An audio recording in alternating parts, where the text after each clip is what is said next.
Antetokounmpo. Yesterday, Giannis responded to the report by reaffirming his commitment to Milwaukee.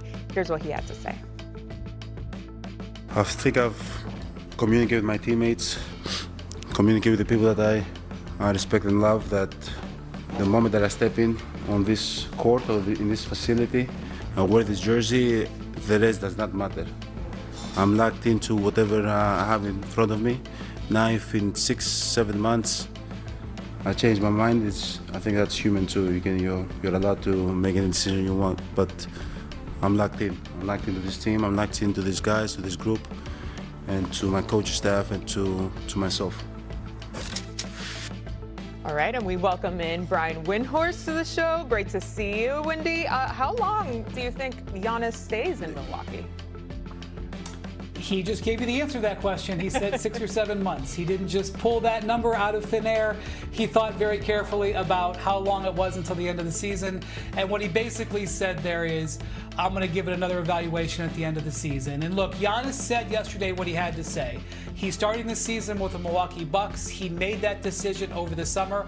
Doc Rivers had some comments yesterday. Doc said what he had to say, which is that they've got to focus on this season, but you didn't see a denial from either of them.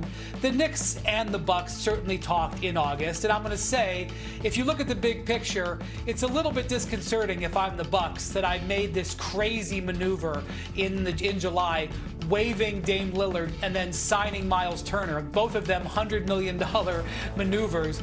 And then in August, Giannis said, hey, what about the Knicks? That's not necessarily a good sign. If Giannis truly wanted to get traded, he probably would have approached the Bucks in June, and he would have done some maneuvers that made it clear that's what he wanted. But it is very clear to the whole league that Giannis' situation in Milwaukee is probably short-term. Stephen A., could they surprise the league this year and have a great run in the Eastern Conference? I've seen stranger things. The Eastern Conference is not particularly strong, and that's why Giannis is leaving the door open. While everybody's being respectful, the league is preparing for the end of Giannis' tenure in Milwaukee. That's not an insult. That's just the reality. And you can hear by Giannis' own words and actions, he's thinking about it in the back of his mind too. Well, first of all, a couple of things. Let's get out the way. New York Knicks going to the finals. New York Knicks going to the finals, Wendy. I don't know if you heard me say that. I believe New York Knicks are going to the finals. Now, it is by default, no doubt about it. Jason Tatum with the torn Achilles. Damian Lillard torn Achilles, and now he's no longer in Milwaukee with Giannis. He's in Portland. Tyrese Halliburton, he's got the torn Achilles. I get it. There's a lot of things that happen, but damn it, that ain't my problem. New York Knicks going to the finals. Let me get that out the way. Secondly, if you're the New York Knicks and you had an opportunity to get Giannis Antetokounmpo, I don't give a damn what you have to give up. The cheerleaders, the security personnel, the concession work. I don't give a damn what you got to do. If you could get Giannis to the Garden, I mean, that would have been spectacular. And I know that that's something that the New York Knicks believe they have a chance of pulling off. Here's my problem. The New York Knicks messed up, and this is where the Mikal Bridges name comes into the equation. For those of you out there who don't know your basketball, Mikal Bridges can play. He is not a scrub, okay? He can play the game of basketball, and oh, by the way, he's a very reliable asset in terms of showing up to work each and every single day, okay? Even though he had some complaints about Tom Thibodeau, the now former coach, running him into the ground, running the starters into the ground. But Mikal Bridges is no all-star. And not only do the New York Knicks pay him and then rewarded him with a $150 million extension, which I believe in today's NBA economy he deserved, by the way. The $150 million is not an issue for me, Wendy. The issue has been, is, and will always remain unless the New York Knicks win a championship with him as a pivotal component to that aspirational goal. You gave up 5 first-round picks for him. Too much. So when you're talking about acquiring somebody like Giannis Antetokounmpo, it's not just about a Karl Anthony Towns going out the door, or Mikal Bridges, or an Anunoby, or somebody like that. Milwaukee would want draft capital. You don't lose a Giannis Antetokounmpo for nothing. You don't do that. You can't let him walk out the door and get nothing in return for that level of greatness, who's averaged 30 and 11 over the last 3 years, who's averaged at least 28 and 11 over the last 6 years. He's Giannis Antetokounmpo, one of the top 5 players on the planet Earth.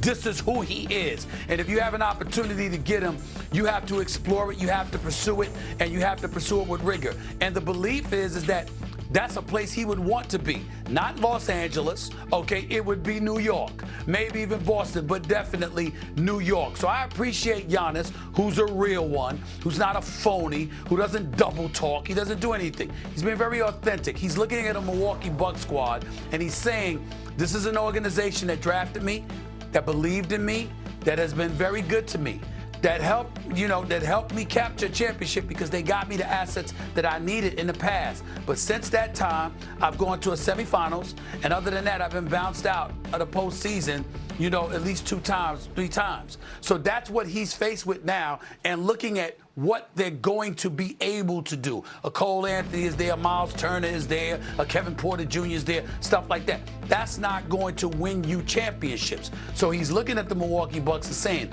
are you really going to be able to get anybody here for me? Because if they could, Giannis wouldn't be thinking about leaving. He's thinking about leaving because he doesn't believe organizationally that they're going to be able to supply him with the requisite parts for him to definitively compete for a championship. And that's where the trepidation is. You're exactly right, Stephen A. Actions over words. He watched their summer of moves as sort of out of the box as they were, and in August, here he is trying to get traded to the Knicks. That's the actions. And I actually think that the Knicks are in decent position here, and let me tell you why.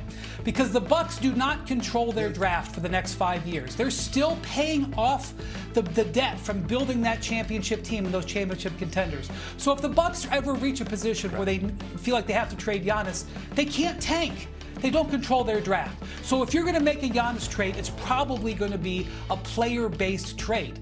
And the Knicks are in position to make a player-based trade. The difference about the Knicks and the difference about the other suitors for Giannis is that the Knicks went ahead with their business this summer. If you remember, when Kevin Durant was traded to the Rockets, the price wasn't that high. And people wondered, why didn't the Rockets have to pay that much? The answer was Giannis. Let me explain. There were several teams that were on Kevin Durant's list, San Antonio, Miami, for example, who had the assets to trade for Durant, but they held on to them. Why did they hold on to them? Because they knew the possibility that Giannis could be there. Okay? Why did the Golden State Warriors spend the entire summer leveraging Jonathan Kuminga into a contract that they could trade? Kuminga had the ability to put a no-trade clause in that contract. When the dust settled, he got his money, but he got a 1-year deal with a no-trade clause. That's so that they can make a trade involving Kuminga. So you look at Golden State, you look at San Antonio, you look at Miami. Those are 3 teams that have put themselves in position to bid for Giannis if he comes to market, whether it's in the season or not. Where New York is different, as you said, Stephen A., the Knicks made a decision at the end of July to extend Mikal Bridges. That took Bridges out of the ability to be traded until February 1st. The deadline is February 5th. In any sort of a deal between New York and Milwaukee, Bridges is almost certainly going to be involved. And I don't blame the Knicks for that, Stephen A., because as you said, the Knicks believe that they can win the East this year. So why are they going to wait around for Giannis to make up his mind? They got to set their team. I was with them last week in Abu Dhabi. They are in a really good place mentally, the Knicks. Bridges is running the floor. He's got a place in this Mike Brown offense that's more expanded. Maybe they get to the middle of the season and they like the hand that they have. But don't forget that. Remember February 1st, because if we get to February 1st and things are going a certain way in Milwaukee and things are going a certain way in New York, Bridges comes back on the table potentially. Well, there's a couple of things. Number one, the New York Knicks are in a very good place. By